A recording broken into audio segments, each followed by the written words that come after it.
Jésus, avant de laisser les apôtres à eux-mêmes, et prévoyant leurs faiblesses, leurs disputes pour les honneurs, ainsi que le danger d'abuser de leur position de chef, s'humilie devant eux, se fait leur serviteur en leur lavant les pieds, afin de leur donner en cette heure suprême l'exemple du service.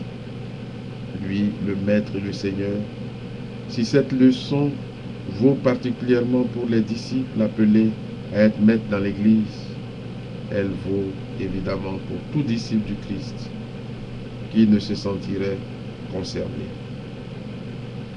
Mais il y a plus que cette leçon de service. Le cadre indique autre chose. Le lavement des pieds a lieu avant la fête de la Pâque, où est immolé l'agneau pascal. C'est l'heure de Jésus, celle de sa passion. L'heure de passer de ce monde à son Père. Déjà Judas a l'intention de le livrer. Alors il donne à ses disciples un signe de ce qu'il va faire dans quelques heures.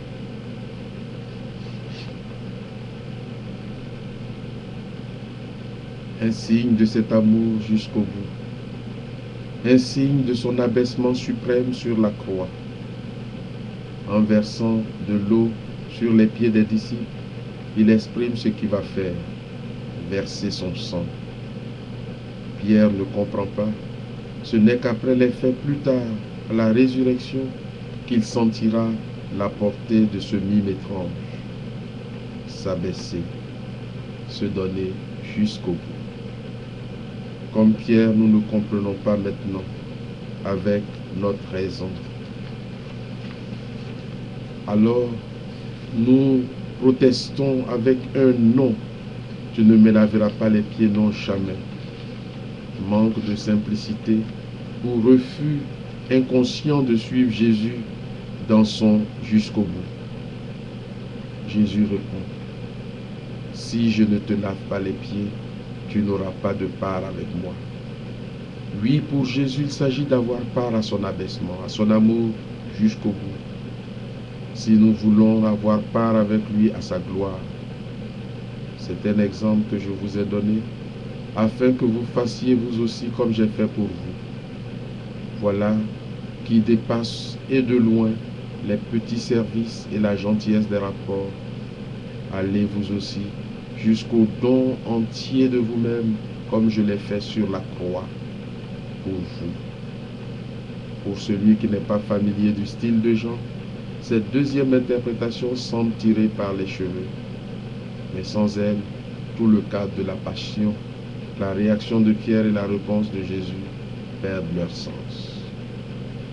Deux récits imbriqués dans un seul geste à double signification, l'un moral, l'un service, l'autre théologique, l'abaissement du Christ dans sa passion.